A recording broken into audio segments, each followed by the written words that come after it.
Here's some proof that dealers have been scumbags for more than 7 decades and how you beat them. If you've ever felt like car dealers were playing you, you're not imagining things. We knew eventually we'd have to do this show because, over the years, car salesmen have come on our channel saying, "You guys are giving us a bad reputation." The problem is they have no clue about their own past. Gallup's trust polls have ranked car salespeople at or near the bottom of honesty and ethics since they first started doing the poll in the 1970s. To you dealers out there, you've earned all on your own every disparaging word ever said about you. Today, we're rolling out how the dealer playbook evolved since 1950, and we'll hand you a simple plan to beat it. So buckle up.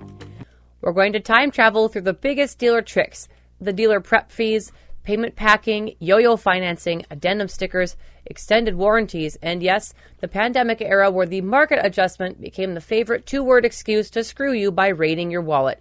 At the end, we'll give you the exact phrases to use, what to put in writing, and how to walk away with your money and your dignity still intact. Starting up the 1950s to 1970s, the fee that started it all. Let's start old school. In the 1950s and 60s, dealer prep appears. Mysterious charges for preparing your car? What did that mean exactly? Wash it, fuel it, peel the plastic, maybe check fluids? In other words, overhead, the kind of thing any normal business bakes into the price. That's right. Then in the mid-70s, bring the Magnuson-Moss Warranty Act. It tightens warranty disclosures and consumer rights. Dealers adapted fast. They don't stop selling you protection, they just rename it. True manufacturer warranties are included in the price, but the finance office begins pushing third-party vehicle service contracts, still calling them extended warranties. It's the same scare tactic: big repair bills under a different label with far fewer protections. Next up, the 1980s, payment packing and term creep. Welcome to the birth of monthly payment traps. What monthly payment are you looking for, they'd ask. It sounds harmless until a dealership packs the payment with junk products and stretches your loan term to hit your number. You think you negotiated, but you didn't. You just agreed to pay more for a longer period of time. Here's the antidote that still works today. Work on price first, financing second, and paperwork last. If the first words out of the salesperson's mouth are monthly payment, you say, "Quote me the out-the-door price in writing." We'll come back to the exact script at the end of the show. Next up, the 1990s, the doc fees balloon. The 1990s popularized the doc fee, supposedly for administrative paperwork. Some states like Florida run off the rails with it, charging thousands. In some states it's capped, in many it's not. 2 customers pay the exact same doc fee regardless of the vehicle price. That's not documentation, that's profit margin. So don't swing at the doc fee pitch head on. Instead, negotiate the out the door. If the doc fee is outrageous, grind the vehicle price down to offset that. Dealers love to say that doc fees are non-negotiable. Cool, but the price is. At the Homework Guy, we don't argue over the doc fee as a line item anymore because that's a losing argument. Our professional coaches just reduce the total price and counter-offer without it. Along come the 2000s. The yo-yo spot delivery trap comes in. The 2000s usher in the yo-yo, also called spot delivery. You drive home before financing is finalized. Then the call comes. Sorry, your loan didn't fund. Come back and sign another deal. Translation here, it's a far worse deal. They wanted you emotionally attached to the car first. It's called the puppy dog, letting you take it home. Right. So the numbers hurt less. So never take delivery until the financing is approved, it's finalized, and it's in writing. If they stop to call you back to re-sign, just stop. You sit down only after you see the original signed numbers, and you're free to return the car if they won't honor them. The yo-yo relies on you to panic, so don't give it any oxygen. Then in 2010, the online bait, addendum stickers, and mandatory junk. The 2010s look like consumer paradise. Listings online, instant quotes, internet prices. Then you meet the addendum sticker on the window, nitrogen tires, VIN etching, Pro-Pack, paint and fabric packages, maybe even a market adjustment line before that term went mainstream. Do you remember people paying well over MSRP for the PT Cruiser? You remember that? That was absolutely insane. I remember that, and that thing is a bucket of bolts. If a dealer says any add-on is mandatory, ask for it in writing, specifically mandatory to the purchase of this vehicle. Watch how fast the story changes. It's amazing how quickly mandatory becomes optional when it has to survive a line of questioning. Then 2020 and 2022, the pandemic, This was the take it or leave it era. Totally. Now the chapter many of you messaged us about during this time. This was the pandemic.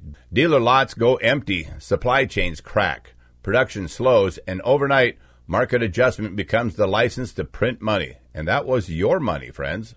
We saw $3,000 to $20,000 and even more slapped above MSRP on ordinary vehicles. Take it or leave it was the line. Some stores wouldn't even take a call without a non-refundable deposit. Many refused to sell at MSRP, especially on hot models. And if you said, I'm paying cash, they shoved you to the bottom of the list because they wanted that back-end finance profit really bad. Way down to the bottom of the list. And it wasn't just prices we're talking about. We saw forced add-ons tied to the sale. Protection package required. Etch required. It's already on the car, they'd say. We can't take it off. Dealers told buyers the market was so hot that consumer choice didn't matter anymore. The old tricks, payment packing, doc fee pumping, addendum junk didn't disappear. They just became turbocharged instead. And here's the real sting. As inventory normalized, a lot of those bad behaviors just stuck. Some stores kept adjustments and bundles because they trained customers to expect them. And that's why we hammer the same basics today. From home, get an out-the-door price in writing, compare dealers, never lead with I'm paying cash, and get pre-approved away from the showroom. The pandemic didn't invent bad behavior, but it certainly exposed it and caused it to grow. In 2023 to 2026, the hangover, old habits die hard. We're past the worst inventory crunch, but the playbook remains.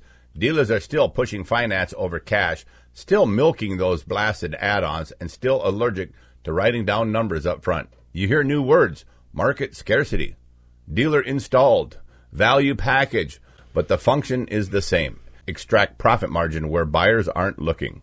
And we still get DMs from buyers who thought extended warranty was factory-backed when it was in fact a third-party service contract marked up thousands of dollars and financed at the rate of the car.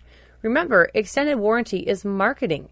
You need to ask, who's the administrator? What's excluded? What's the deductible? What's the cancellation refund schedule? If you really want it, buy it at cost or skip it.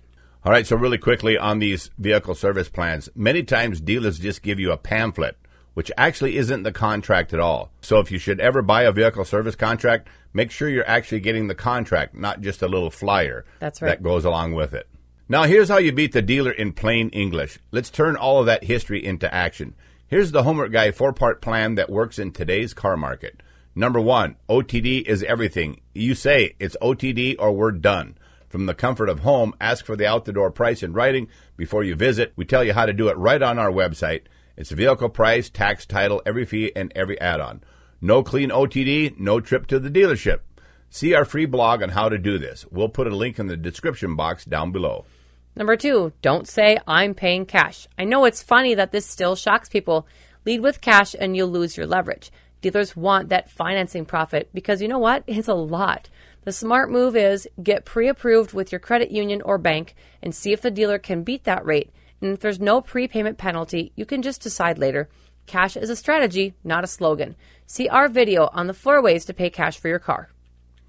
Number 3, kill the yo-yo. No taking the car until the funding is final and the signed numbers match up. If they pressure you to take it anyway, the answer is simple. Not until funding is finalized and it's in writing. And number 4, refuse mandatory add-ons on paper. If anything is required, you say, please note mandatory to purchase on the buyer's order. Either it disappears or you just collected Exhibit A for regulators. Here are some red flags that mean it's time to walk. They don't email it written out the door. Mandatory add-ons that you didn't ask for show up. The internet price that morphs when you arrive. They insist you take the car today before funding clears. And they push extended warranty without explaining who the administrator is, how claims work, or how refunds are actually calculated. The easiest negotiation is the one where you never start with the wrong store. If they won't be straight at the keyboard, they won't be straight at the desk either. You got that right. Let's drill a little bit more into the pandemic era once more because you asked for it. If a dealer still has that market adjustment on a mass market car years later, here's the play. Number 1, compare at least 3 dealers within a reasonable radius. Ask all 3 dealers for a written out the door on the exact same build. Number 2, reply with the lowest competing OTD, not a screen grab that can't be verified, and emailed buyer's order with line items. Number 3, if they refuse to budge because of the market adjustment, just say, oh, that's all good. Please keep me on your list if your pricing changes, and leave. That leave hurts them more than you think. Dealers live on throughput and finance profit. Your power is choice. And by the way, during the pandemic, many stores showed their true colors. We saw the rare good actors who honored MSRP and refused to force junk. Those dealers exist. Make sure you reward them today. So here's the dealer's point of view and why you still win. Look, we get the dealer's side. Slim new car margins, they have dependence on F&I products, rising costs to run a business, corporate quotas, but none of that justifies lying, tying the sale to add-ons, or yo-yo tactics. You can run a profitable store without deception. We know because we talk to dealers that can actually do it. And here's what the last few years proved. When the market turns, the dealers who treated customers fairly keep those customers. The ones who didn't, they make a quick buck and lost a decade of trust. Some of you remember who gouged you, and you should. Here's a mini case study on how a savvy car buyer wins. This is a real car buyer scenario from our inbox. A woman wanting a mid-size SUV back during the pandemic. Dealer number 1 said $49.95 adjustment fee plus paint, fabric, and nitrogen in the tires. Dealer 2 said MSRP, but forced a $16.95 protection package. Dealer number 3, MSRP, no add-ons, written out the doors on the email, and a rate that matched her credit union's. She took dealer number 3 because she got a clean deal and wrote a glowing review for them. That's how competition fixes nonsense. And for the record, she never said, I'm paying cash. She brought a pre-approval and let them try to beat it. They matched. She was out the door in an hour, not taking all afternoon. So here's your 60-second checklist, and you can tape it to your fridge. Out the door in writing before you go. Don't say cash. Bring a pre-approval. Let them beat it if they can. No spot delivery. Funding must be final and in writing if you're getting a loan. Optional means removable. Mandatory must be written as such to be believed. Know your walkaway. No clean OTD. You're gone. Add this, if there's an arbitration clause in your contract and you have an opt-out window, always use it. Follow the instructions exactly and save copies of everything. It preserves your voice if you ever need it. So the final word on all this and why it matters? We're tough on dealers because the stakes are high. For most people, a car is the second biggest purchase of their life. Every old trick we covered today still exists in some form. But you don't have to fall for it. At least 7 decades of the same old game in a simple counter. It's just clarity on paper. If you remember nothing else from this episode, remember these words. Out the door price in writing. That phrase is your shield. If today's hit list helped, give the video a thumbs up and share it with a friend who's shopping. If you want pros in your corner against these dealers, our team runs a hassle-free car buying service for new or used cars, leases, and lease buyouts. We negotiate so you win. It's at thehomeworkguy.com, the big red button on the homepage. And if you've already signed something and you're worried about hidden fees, illegal tying, or contract shenanigans, check out our car deal review by professionals and our legal violation checkup, THG edition. We flag red line items and show you your options fast. To all of you loyal viewers and subscribers out there, you guys rock. God bless you all. I'm Kevin Hunter, the Homework Guy, signing off on behalf of Alex Stevens, our auto expert, and for the amazing Elizabeth and our entire hassle-free car buying team. Stick around while we scroll through some of our 5-star Google reviews. Thank you for watching.